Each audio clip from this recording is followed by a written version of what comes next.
Bayangin Pak, materinya pemain muda, tapi Timur Kapatse bisa bikin tim tersebut bersaing dengan tim-tim lain yang berisi para pemain senior. Bahkan keberhasilannya lolos ke Piala Dunia tentu gak lepas dari kontribusinya menghasilkan para pemain muda berkualitas.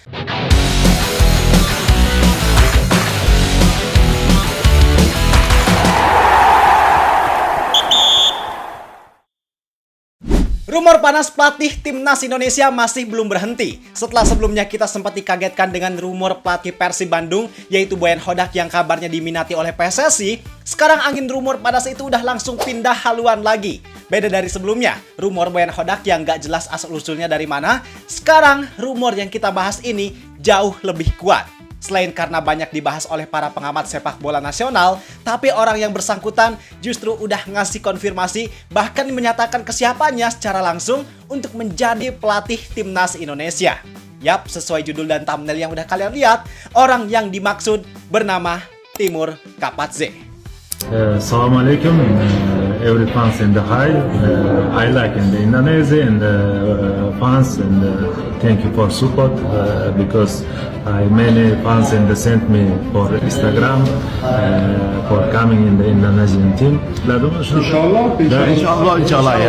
So yeah. Jika Inshallah, because I am now free. This is I wait in the order and maybe another team. Okay, inshallah. Yes. Sebagian dari kalian pasti ada yang pernah dengar, tapi sebagian lainnya pasti ada yang baru dengar, bahkan belum tahu siapa Timur Kapatse itu. Pengalamannya gimana dan kehebatannya apa? Karena sebenarnya, walaupun nama Timur Kapatse gak seterkenal Patrick Kluivert, tapi nyatanya dia punya kemampuan yang jauh lebih hebat dan udah terbukti khususnya di level sepak bola Asia. Nah, maka dari itu, di video ini gue mau ngajak kalian buat kita sama-sama mengenal lebih dekat tentang siapa Timur Kapatse. Kita bahas mulai dari latar belakangnya, pengalaman, prestasi, sampai taktik dan filosofi yang jadi keunggulan dari Timur Kapatse. Gua bahas ini dengan harapan bisa ngasih pengetahuan ke kita semua bahwa ini loh kehebatan dari Timur Kapatse yang sangat terbuka untuk menjadi pelatih Timnas Indonesia. Kalau gitu, bareng gua Zidane Fatoni, langsung aja kita bahas biar gak gitu-gitu doang. Tahu sepak bola.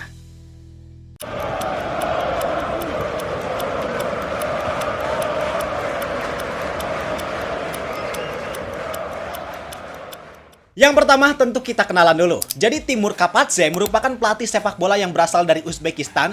Usianya sekarang 44 tahun, masih cukup muda buat ukuran seorang pelatih kepala. Yang artinya dengan usia tersebut tentunya Timur Kapatse punya kemampuan dan pengetahuan yang segar dan relevan dengan sepak bola modern zaman sekarang. Dan dulunya Timur Kapatse juga merupakan seorang pemain sepak bola yang cukup hebat di level sepak bola Uzbekistan karena dia udah malang melintang di berbagai klub lokal di sana. Terus dia sempat juga berkarir di luar negeri kayak di Uni Emirat Arab sampai Korea Selatan. Plus dia juga jadi pemain andalan di Timnas Uzbekistan. Jadi dia punya pengalaman yang cukup banyak sebagai pemain dan posisinya waktu jadi pemain dia adalah gelandang tengah.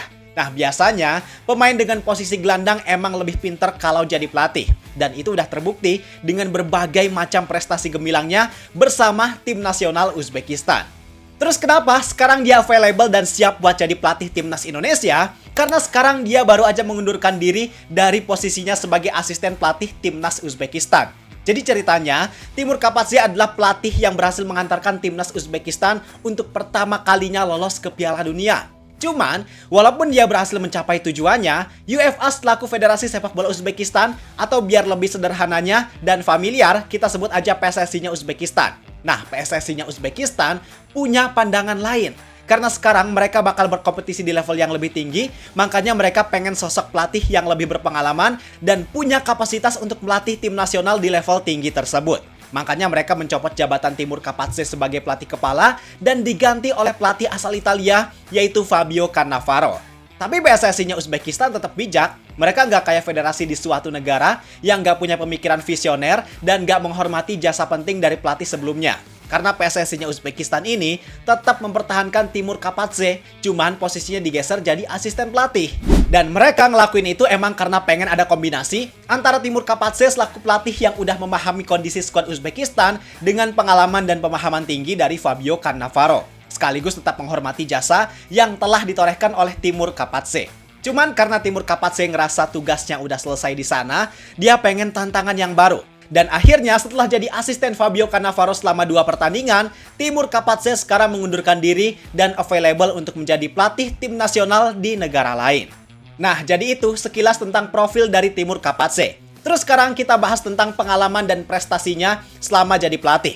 Karena ini yang emang jadi keunggulan utama dari Timur Kapadzé. Kita ceritain mulai dari awal kepelatihannya. Jadi karir Timur Kapadzé dimulai dari tahun 2018, yang saat itu dia ditunjuk buat jadi caretaker timnas Uzbekistan. Saat itu dia cuma mimpin 4 pertandingan persahabatan, tapi hasilnya nggak memuaskan karena dari 4 laga tersebut dia cuma dapat 1 kali menang dan 3 kali kalah. Tapi it's okay, nggak jadi masalah besar karena posisinya saat itu dia cuma jadi caretaker dan baru banget terjun di dunia kepelatihan. Nah, setelah itu, Timur Kapadzé sempat dipercaya juga buat jadi pelatih timnas Uzbekistan U19 di tahun 2019. Cuman lagi-lagi, waktunya singkat banget. Karena dia cuma mimpin 2 laga, waktu itu lawannya Bulgaria dan Rusia, yang semuanya berakhir dengan kekalahan buat timnas Uzbekistan U19. Tapi walaupun di awal kepelatihannya ini hasilnya cenderung buruk, PSSI-nya Uzbekistan tetap ngasih kepercayaan. Mereka gak serta-merta langsung mengakhiri kerjasama, tapi justru Timur Kapadzé dikasih kepercayaan lebih untuk memimpin proyek yang sifatnya lebih serius. Jadi ceritanya di tahun 2021, PSSI-nya Uzbekistan punya rencana yang visioner. Mereka udah mikirin masa depan karena mereka waktu itu membentuk tim bernama FC Olimpik yang tim tersebut diikutsertakan di liga resmi mereka. Jadi tim ini dibentuk sebagai wadah untuk para pemain muda Uzbekistan yang tujuannya untuk membina para pemain muda tersebut supaya mereka punya banyak jam terbang sehingga diharapkan bisa lahir pemain-pemain berkualitas untuk nantinya disalurkan ke timnas Uzbekistan U23 maupun timnas senior. Bahkan tujuan utama FC Olimpik yang terdekat saat itu adalah untuk bisa berkompetisi di Olimpiade Paris 2024. Nah, orang yang dipercaya untuk memimpin proyek tersebut sebagai pelatih kepala adalah Timur Kapadzé. Dan ternyata Pak, kepemimpinan Timur Kapadzé di FC Olimpik itu bisa dibilang cukup sukses. Karena baru juga 1 musim memulai karir di Liga 2 Uzbekistan, Timur Kapadzé langsung berhasil membawa tim muda tersebut promosi ke kasta tertinggi Liga Uzbekistan. Bahkan di tahun 2022, sebagai musim pertamanya di kasta tertinggi, FC Olimpik bisa cukup ngasih perlawanan dengan finish di peringkat ke-6. Bayangin Pak, materinya pemain muda, tapi Timur Kapadzé bisa bikin tim tersebut bersaing dengan tim-tim lain yang berisi para pemain senior di Liga Uzbekistan. Cuman sayang, pas tahun 2024, karena Timur Kapadzé punya tanggung jawab lebih di tim nasional, jadinya pas pertengahan musim dia udah gak pegang lagi FC Olimpik. Dan pas dia udah keluar, performa FC Olimpik justru langsung menurun drastis sampai akhirnya degradasi ke Liga 2. Jadi di sini bisa kita lihat seberapa berkualitas Timur Kapadzé dalam memimpin tim yang notabene ala kadarnya isinya pemain muda yang minim pengalaman, tapi bisa dia bikin skuad tersebut bersaing dengan tim-tim senior di kasta tertinggi Liga Uzbekistan. Dan karir Timur Kapadzé bersama FC Olimpik itu kan berlangsung dari tahun 2021 sampai 2024. Tapi di periode tersebut dia juga sambil jadi pelatih timnas Uzbekistan U23. Kenapa double job desk? Karena FC Olimpik kan diproyeksikan buat timnas U23 mereka dan rata-rata pemain timnas Uzbekistan U23 banyaknya diambil dari FC Olimpik. Terus Timur Kapadzé juga kan emang diproyeksikan sama PSSI-nya Uzbekistan supaya bisa membentuk tim untuk bisa lolos ke Olimpiade. Jadi double job desk itu emang karena ada kesinambungan di antara keduanya. Dan selama periode tersebut, hasilnya buat timnas Uzbekistan U23 emang sukses besar juga Pak. Karena Timur Kapadzé berhasil bawa timnas Uzbekistan raih medali perunggu atau juara ketiga di ajang Asian Games 2023. Selain itu dia juga berhasil bawa timnas Uzbekistan U23 2 kali jadi runner up di ajang Piala Asia U23 2022 dan 2024. Yang walaupun di tahun 2024 itu gak jadi juara, tapi Timur Kapadzé berhasil bawa Uzbekistan meraih tiket ke Olimpiade Paris 2024 untuk pertama kalinya. Gila ya, bener-bener prestasinya bukan main. Walaupun gak sampai jadi juara, tapi itu jadi pencapaian yang sangat luar biasa buat Uzbekistan. Dan puncaknya, atas keberhasilan Timur Kapadzé jadi pelatih di level U23, akhirnya pada bulan Januari 2025, dirinya ditunjuk buat jadi pelatih kepala timnas Uzbekistan senior untuk melanjutkan petualangan di kualifikasi ronde 3 Piala Dunia 2026.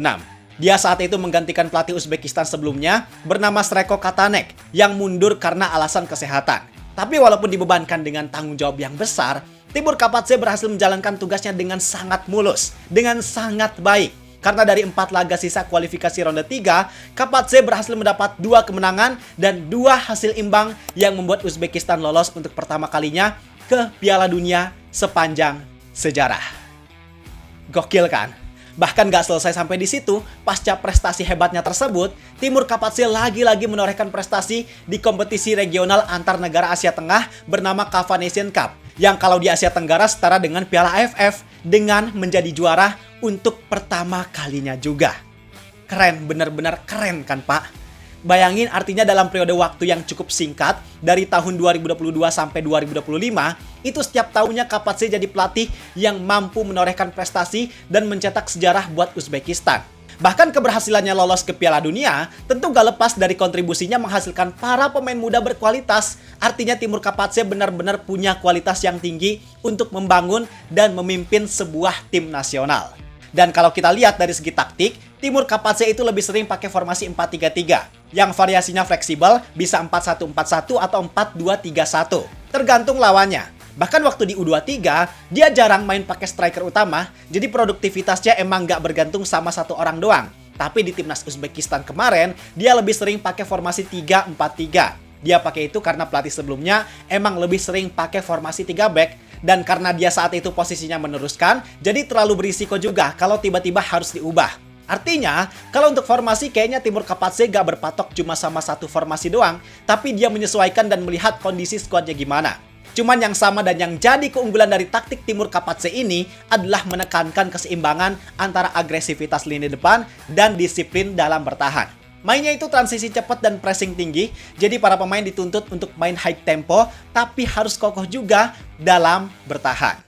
Dan kalau kita kasih kesimpulan, apakah Timur Kapatse jadi sosok yang tepat buat timnas Indonesia? Gua sih setuju, karena dengan hadirnya Timur Kapatse, ini bisa kembali membangun dan mencetak pemain muda berkualitas buat timnas Indonesia.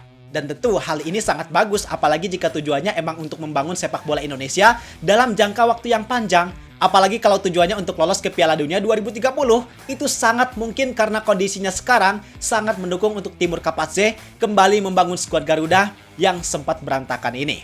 Semoga apa yang gua sampaikan di sini bisa membantu kalian untuk mengenal calon pelatih timnas Indonesia, Timur Kapatse. Pendapat kalian gimana setelah tahu kehebatan dari Timur Kapatse? Apakah dia layak buat jadi pelatih timnas Indonesia? Yuk kita diskusi di kolom komentar. Gua rasa cukup sekian untuk video kali ini. Like dan subscribe-nya jangan lupa. Terima kasih, semoga bermanfaat dan sampai jumpa di video berikutnya. See ya!